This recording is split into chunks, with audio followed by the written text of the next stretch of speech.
It was a quiet November morning in Moscow, Idaho, a small peaceful college town known more for its rolling hills than for crime. But on November 13th, 2022, everything changed.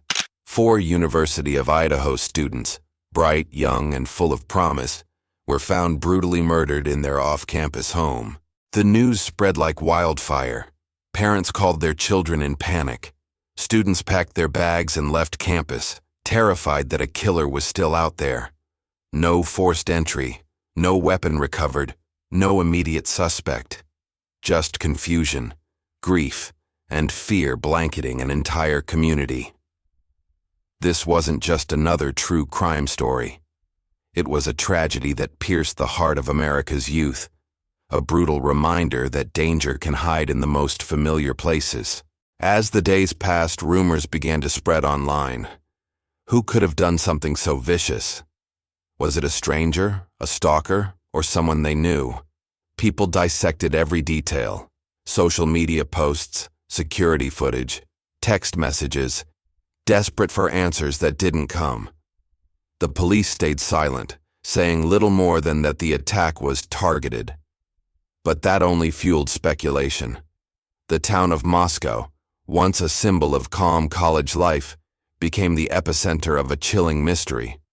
Across the nation, people sat glued to their screens, following every update, every press conference, and every rumor. Because deep down, everyone wanted to understand one thing. Why would anyone do this? What began as an ordinary Sunday morning would soon unravel into one of the most disturbing high-profile college murder cases in American history. A case that would expose obsession, forensic genius, and the thin line between studying evil and becoming it. Moscow, Idaho. Green hills, narrow roads, and cozy coffee shops where students met before class. A town that felt like it existed inside a postcard. Safe, quiet, ordinary. It was the kind of place where people left their doors unlocked, where nights ended with laughter echoing down the streets, not fear. And in that peaceful little bubble lived 4 friends, young, ambitious, and inseparable. Kaylee Goncalves, Madison Mogan, Zana Kernodle, and Ethan Chapin. 4 names that, in just a few months, the whole world would come to know. Kaylee was the fire in every room she entered, confident, outspoken, and full of life. She loved big, laughed loud, and wasn't afraid to dream beyond boundaries. She had just gotten a new job lined up in Texas, her degree almost complete, her plans already in motion. Her friends used to say she was the one who always had everything figured out. That weekend, she had come back to Moscow just to visit Madison, her best friend since middle school, her chosen sister. Madison, on the other hand, had a softness to her. Calm, kind, always the peacemaker in every group. People said she had a quiet strength, the kind that never needed to be loud to be heard. She was the type who remembered birthdays, sent encouraging texts, and made people feel seen. Her bond with Kaylee was unbreakable. From teenage memories to college adventures, they were always side by side. Then, there was Zana Kernodle, sharp-minded, practical, and grounded. She worked part-time at a restaurant while juggling her studies in marketing. She was strong, but she also had a warmth that made her deeply loved by those around her. She was dating Ethan Chapin, a fun-loving guy known for his goofy humor and laid-back energy. Ethan was one of triplets, close with his brother and sister, the kind of family where love was loud and constant. Together, these 4 formed their own little world, a family away from family. Their home on 1122 King Road wasn't just a student house. It was their comfort zone, filled with photos taped to the walls, string lights above the windows, and the hum of laughter that came with late-night talks and inside jokes. Their lives were full of the kind of small, beautiful moments that most people take for granted. Cooking together, helping with assignments, planning future trips. Evenings often meant music playing in the kitchen, phones lighting up with Snapchats, or Kaylee FaceTiming her family, while Maddie teased her in the background. The night before, everything changed. Saturday, November 12th, 2022, was normal, familiar, and filled with plans. Kaylee and Maddie got ready together, putting on their makeup, laughing in front of the mirror. They took selfies, sent pictures to friends, and left for a night out. Kaylee wanted to show off her new car, a Range Rover she'd worked hard to buy, and celebrate her upcoming graduation. Around the same time, Zana and Ethan were getting ready for a Sigma Chi fraternity party nearby. They weren't the kind of couple that made a big scene. They just loved being around each other. Friends at the party said they danced, smiled, and seemed happy. Just two people enjoying a college night like countless others across America. Meanwhile, the small town of Moscow went quiet as the night deepened. A few cars passed through the narrow roads. The hum of the college bars grew softer as the hours crept toward morning. Kaylee and Maddie were last seen at the Corner Club, a local bar where everyone knew everyone. At around 1:30 a.m., they were spotted on surveillance cameras leaving and heading toward a popular food truck, laughing and chatting. It's a video that later spread across social media. Millions of people watched those final few moments over and over again, trying to find clues in every smile, every movement. By 1:56 a.m., Kaylee and Maddie were back home. Zana and Ethan arrived around the same time after leaving the party. The King Road house was full again. 6 people in total that night, including 2 surviving roommates who had already gone to bed downstairs. If you had driven by, you wouldn't have noticed anything unusual. The porch light glowed softly. The wind moved through the trees. And inside, the last lights of the night flickered off one by one. But somewhere in the shadows of Moscow, a white Hyundai Elantra was moving slowly through the streets. It passed the house once, then again, circling. The car was captured by security cameras multiple times, small, fleeting glimpses that would later become the foundation of the entire case. At 4 a.m., the world inside that cozy home was quiet, most of them asleep. Dreams of the future, of upcoming holidays, of life after college. None of them could have imagined that in just minutes the peace of that house and the safety of that entire community would be shattered forever. They were young, happy, and full of light. 4 ordinary people whose lives intertwined in the small town of Moscow. And in that normalcy, in that comfort, hid a darkness that none of them could see coming. Meanwhile, Zana and Ethan attended a fraternity party at Sigma Chi just a short walk away. The night was cool, calm, typical for Moscow. Friends remember seeing them dancing, smiling, surrounded by familiar faces. By 1:30 a.m., both pairs had made their way back home. The King Road house was quiet by 2 a.m. The porch lights glowed faintly, illuminating the snowy lawn and the empty street. From the outside, nothing seemed out of place. Inside, 3 floors of rooms, laughter, and lives, unaware that something was coming. What no one knew was that somewhere not far away, another figure was awake. A white Hyundai Elantra was circling the neighborhood again and again, caught on camera by nearby homes and traffic cams. It passed the house once, then twice, then again. In just a few hours, that peaceful home, filled with warmth, friendship, and plans for the future, would become the center of a nightmare. But before that, these were just young people living their lives, chasing dreams, loving deeply, and building memories they never knew would be their last. The night of November 13th, 2022, started like any other in Moscow. The chill of winter settled over the quiet town. Inside the warm glow of 1122 King Road, 4 friends, Kaylee, Madison, Zana, and Ethan, were finally home. Around 2 a.m., Kaylee and Maddie returned from their night out, chatting softly as security footage captured them entering the house. Downstairs, Zana and Ethan came back from a Sigma Chi party, grabbed some food, and went upstairs to Zana's room. It was an ordinary night, calm, safe, and familiar. By 3 a.m., the neighborhood was silent, but somewhere in the dark, a white Hyundai Elantra was circling the area again and again.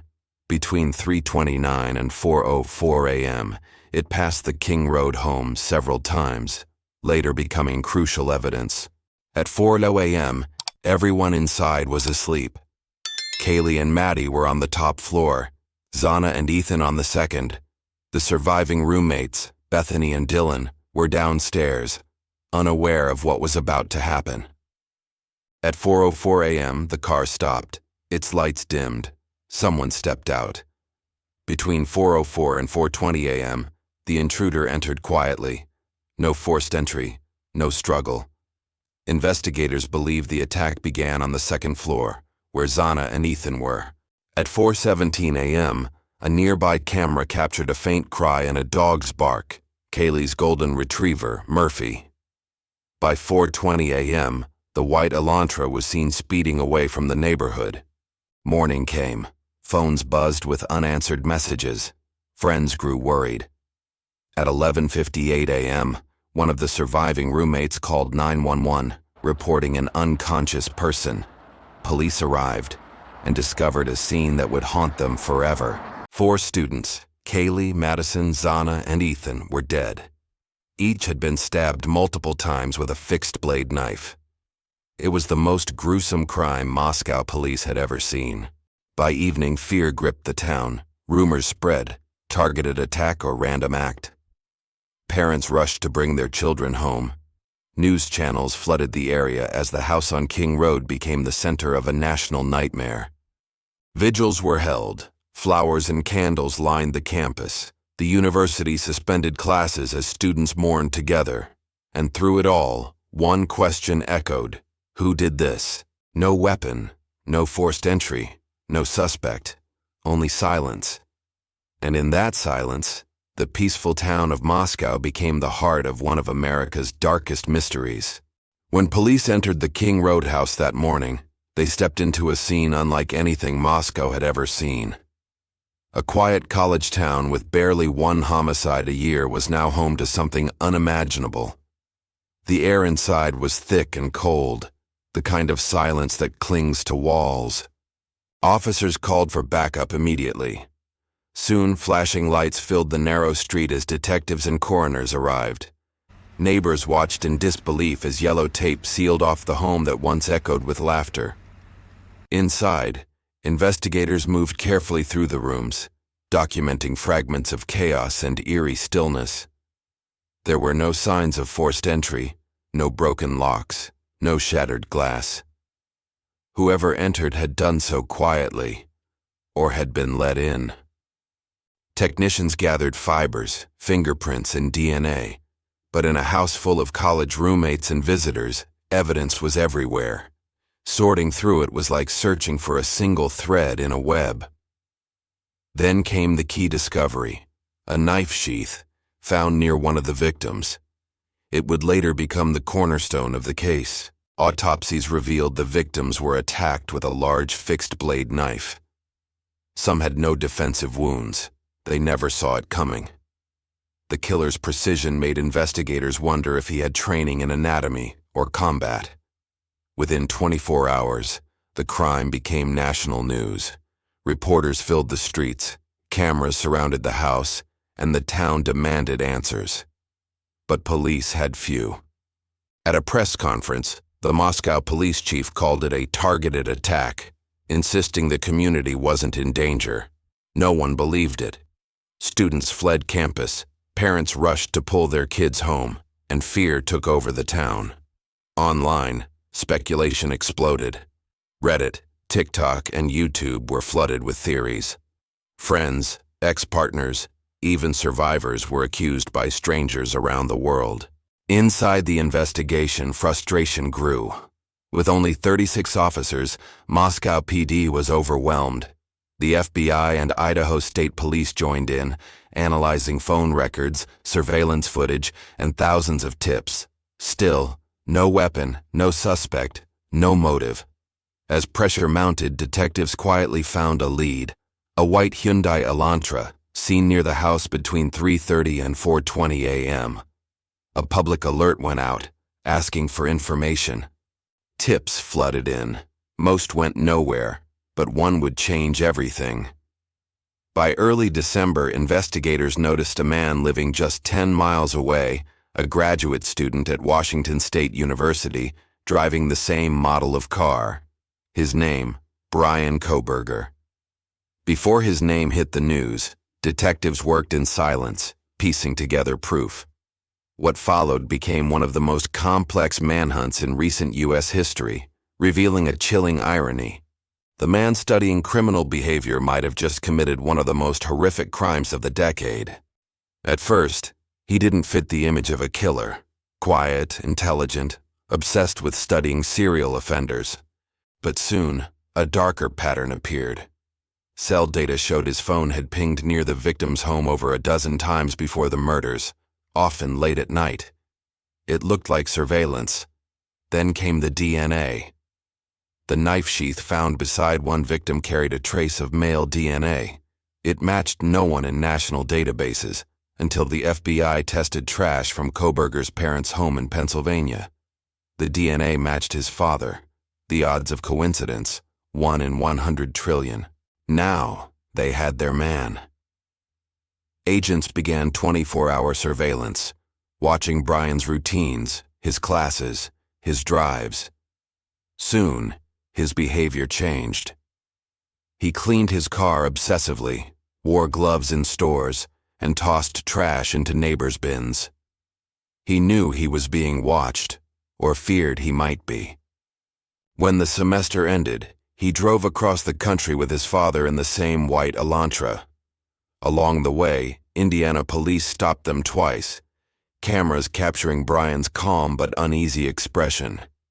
He had no idea the FBI was closing in. December 30th, 2022, 1:30 a.m. A SWAT team raided the Kohberger home in Pennsylvania. Within seconds, Bryan was in handcuffs, barefoot, wearing only a t-shirt and shorts. DNA from his kitchen trash confirmed the match to the knife sheath.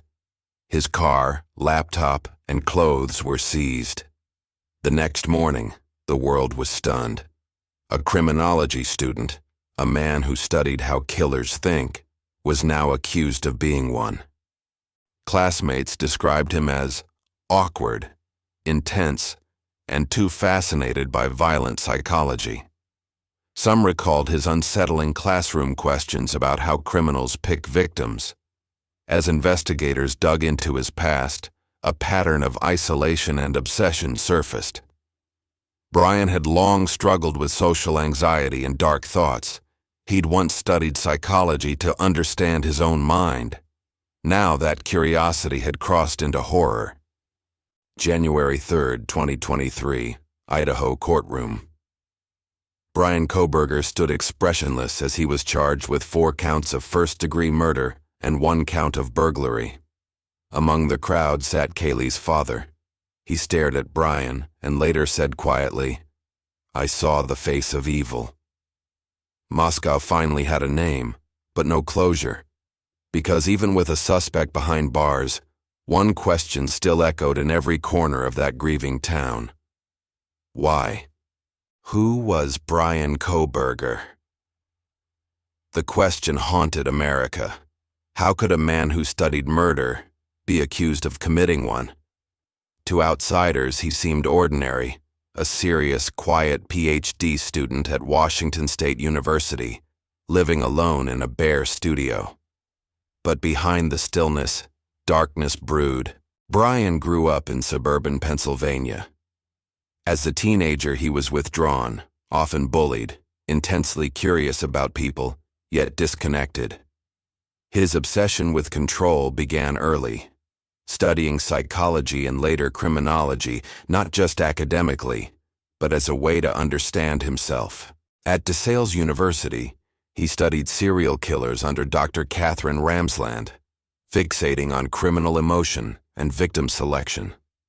One chilling project involved surveying actual offenders, asking how they felt while committing crimes, choosing targets, and planning escapes. To some, research. To others, foreshadowing. At Washington State, he steered classroom discussions toward the thrill of control, disconnection between morality and emotion, and the psychology of killing. Classmates recalled his eerie empathy, speaking as if he understood taking a life. Outside school, he lived quietly, vegan, sober, isolated. But in the months before November 2022, his behavior shifted. Surveillance and phone records showed 12 visits near the victim's home, always late at night. Each day deliberate, brief, precise, a pattern of an organized offender. Even with his knowledge, he made mistakes. The knife sheath, phone pings, and his white Elantra caught on cameras betrayed him. It was almost poetic. The man obsessed with studying killers undone by his own patterns. Investigators and psychologists dissected his mind. Was it power, control, narcissism, academic isolation? His composure in court, pale, emotionless, detached, added to the chilling portrait. Kaylee's father said, "He looked at us like we were part of his experiment." In his apartment, police found gloves, dark clothing, and digital notes on crime scene cleanup, DNA tracking, and police procedures. He had planned, calculated, and studied every move. Yet, the motive remained unclear. He didn't know the victims, had no contact with them. The crime wasn't personal. It seemed Bryan sought to experience the perfect crime, to control life and death, and prove he could outthink everyone. But even the man who studied every detail of criminal behavior left traces, and those traces led investigators straight to him. As the case moved forward, investigators finally revealed how the puzzle came together. What had started as a blur of theories was now a precise, evidence-based narrative, and every piece pointed in one direction. The foundation of the prosecution's case rested on three things: DNA, digital footprints, and vehicle evidence. Together they formed a timeline so detailed that even the smallest movement seemed accounted for. The knife sheath found beside one of the victims was the key. The trace DNA on the button matched Bryan Kohberger's family line, a statistical certainty. It placed him at the scene of the crime, with the very weapon used to end 4 lives. Then came the digital trail. Investigators discovered that Kohberger's phone had pinged near the King Road house 12 times before the murders, mostly at night. The last ping, hours after the killings, showed his phone traveling south, then abruptly shutting off, before reappearing miles away. His car, the white Hyundai Elantra, sealed the connection. Surveillance footage caught it speeding away from the area at 4:20 a.m., headlights off, taillights bright against the empty street. Later that morning, his car was seen being cleaned meticulously, inside and out. The prosecution also leaned on his behavior. After the murders, Bryan reportedly changed his sleeping patterns, started wearing gloves even indoors, and avoided social contact. To prosecutors, it wasn't just paranoia, it was guilt. Forensic analysts traced fibers from the crime scene that matched materials from his apartment. Even the shoe impressions found in the hallway, a diamond-patterned sole, matched a pair recovered from his residence. They built their case step by step, using science, technology, and psychology, a mirror image of what Kohberger himself had studied for years.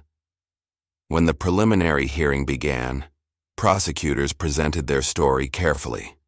They painted Bryan as an intelligent manipulator, someone who thought he could outsmart everyone, but left behind a trail of arrogance and error. They called the murders deliberate, not impulsive, the result of stalking, planning, and rehearsing.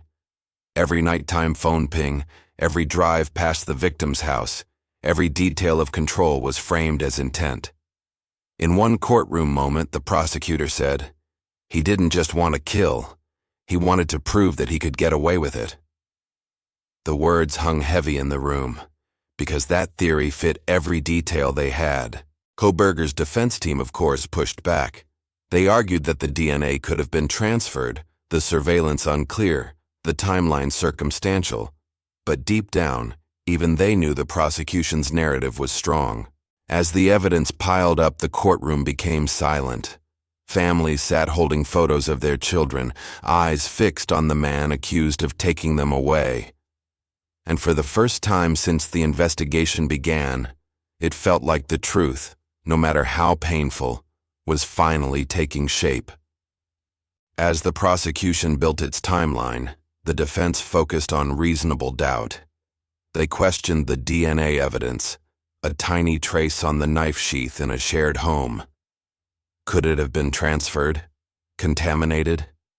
Genetic genealogy, they argued, was new and prone to error. Cell phone data? The pings only placed Bryan in the area.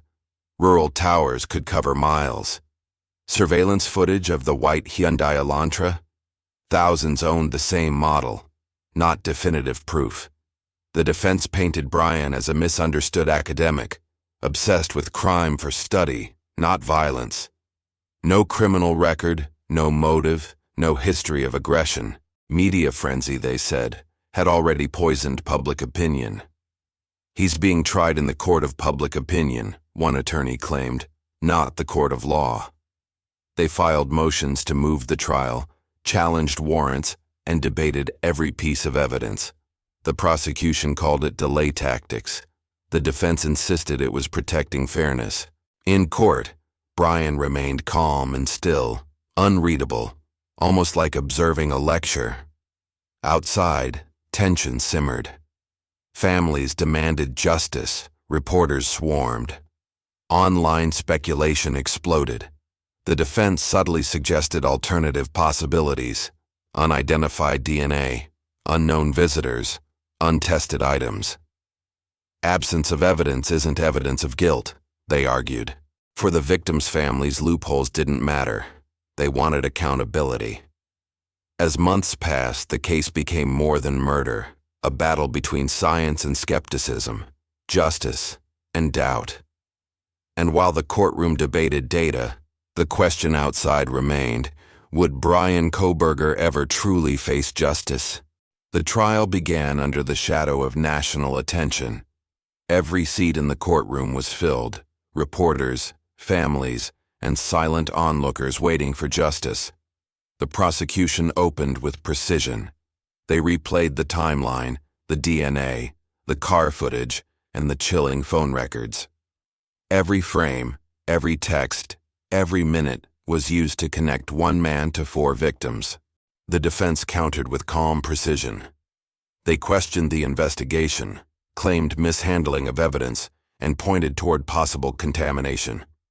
They argued not for innocence, but for uncertainty. Witnesses took the stand: forensic experts, neighbors, digital analysts. Each detail built tension, but the motive still remained a mystery. Why them? Why that night? As the days passed, the courtroom turned into a stage of emotion. Families of the victims sat quietly, holding back tears, their grief visible even in stillness. Outside, the media never slept. News channels aired live coverage, podcasts debated theories, and social media erupted with every new update. The entire world was watching Moscow, Idaho.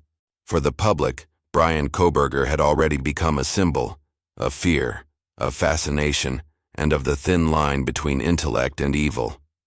When closing arguments ended, the silence in the courtroom was heavy. The prosecution called it a crime of calculation. The defense called it a rush to judgment. The jury deliberated for hours that felt endless. Every tick of the clock was a heartbeat for the families waiting just outside those doors. And though the verdict was still to come, one truth was already clear: the town of Moscow would never be the same again. Months after the trial, the echoes of the Idaho murders still lingered. Bryan Kohberger remained in custody, awaiting hearings and potential appeals. His lawyers continued challenging DNA evidence, search warrants, and investigator methods. In early 2025, the judge barred release of new crime scene photos, citing emotional distress for families and trial fairness, sparking debate over transparency versus privacy. The University of Idaho honored the victims with scholarships and memorials. Kaylee, Madison, Zana, and Ethan became symbols of remembrance and resilience. Families spoke out, urging the public to remember their light, not their tragedy. Moscow slowly healed. Students returned. Businesses reopened. But the shadow of that November night lingered. Online, the case continued to trend.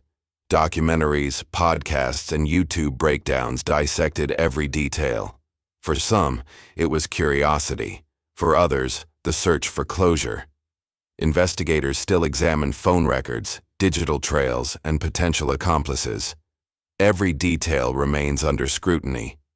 As Bryan Kohberger awaits his final trial, one question endures. What drives a mind to such darkness? Even after 2 years, the University of Idaho murders remain one of the most haunting crimes in modern America. A story of young lives, brilliant futures, and the darkness that shattered them. What makes it even more chilling is how ordinary everything looked before that night. A reminder that evil often hides in plain sight, behind familiar doors. In October 2025, Bryan Kohberger was finally found guilty on all counts and sentenced to life without parole. Yet even with justice served, the emotional wounds of those families and the town of Moscow may never truly heal. If you want more true crime documentaries like this one, subscribe and stay tuned for the next case that shook the world.